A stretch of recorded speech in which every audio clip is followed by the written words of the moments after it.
are you now? Sure. So, to begin with, yes, there are. In Israel, definitely, you can see that in Haifa. So, Haifa is considered to be the city of coexistence, even though the Palestinians who live there have a citizenship, but still, they also face more or less racism, not from their, let us say, neighborhoods, but from the government itself, from the policies itself. Now, in Jerusalem, there are no such places. You can see settlers, enclaves of settlers in Palestinian cities, in Palestinian towns. So, for example, if you look at Tur, it's a Palestinian community, and suddenly you will find one or two buildings with an Israeli flag, protected by Israeli soldiers, lots of surveillance cameras, and there are settlers communities. And instead of coming with peace and love, they usually come with a lot of hatred towards the Palestinians, and of course they're being protected by the Israeli government. The same thing happens in the old city of Jerusalem. You will hear multiple stories of attacks by children, usually from all sides towards each other. And this is supposed to be a shared place, a shared community. There are nevertheless good examples of neighborhoods, like I forgot what's the name of that community, but there is a project called the Good Neighborhood Project, where Israelis are working with Palestinians to, for example, teach them Hebrew. Palestinians are working with Israelis to teach them Arabic. They share the same street, and the community itself over there said, we don't want to play in the hands of the government. We want to be different. We want to live and we want to share the space equally with our neighbors. There's also another neighborhood, which is Wahed al-Salam. And Wahed al-Salam is a Palestinian-Israeli community. And I think it's also based or built on these values of equity and sharing the values as well. You can find schools like the Hand-in-Hand school that teaches both the Palestinian and the Israeli narrative, as well the history, the identity of both, and they respect each other, in a sense that this is what we have both been through. And in Jerusalem, unfortunately, there's only one school for Hand-in-Hand, even though it is supposed to be a shared city, but the municipality itself doesn't want to have other branches of the Hand-in-Hand. And correct me, Judith, if I'm wrong about this. This is the information that I have, that the municipality itself really can have more schools like the Hand-in-Hand school. It doesn't. And again, I always say sometimes it's not usually when the people share the same space. It's usually the mentality that you come with and the racist government policies that are in place that puts one group superior to another. Vivian, thank you so much, really, for your courage and your work, and for your time this evening. Judith, thank you for your knowledge and your work. It was really amazing to have both of you this evening. I think that our response, our answer to turning this reality, this permanent reality, this living nightmare,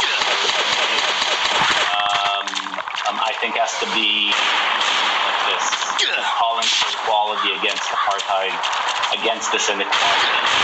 And I encourage everyone who joined us this evening to keep the conversation going.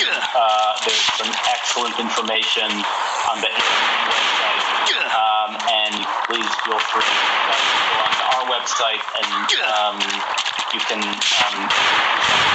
some of the testimonies as well.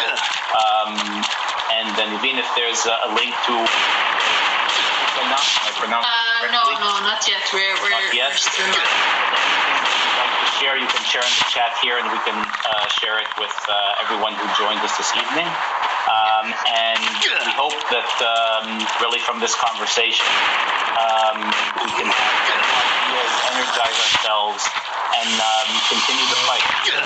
As we learned this evening, there's so much more to do.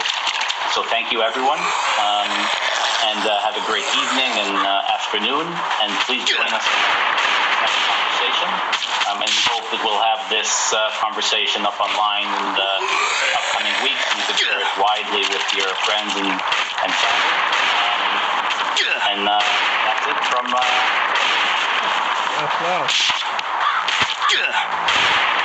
We'd like to thank our guests for their time and insight. Thank you all for joining us for another episode of 67 FM. You can find a lot more information about what we do, countless first-hand testimonies from soldiers who spoke to us about their experiences on the ground at breakingthesilence.org.il or by searching Breaking the Silence on Facebook, Twitter, or Instagram.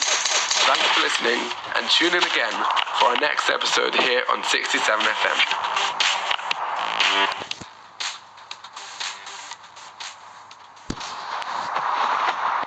This episode of Novara Live is brought to you by listeners like you. Thank you. Welcome to Novara Live on the first Friday evening of 2024. And of course, there is no one I would prefer to start off my Friday evenings in 2024 with than Aaron Bastani. Aaron, Happy New Year. Happy New Year, Michael. I don't quite believe you on that count, but it's good to be back. The goats on Goat Friday. That's not my words.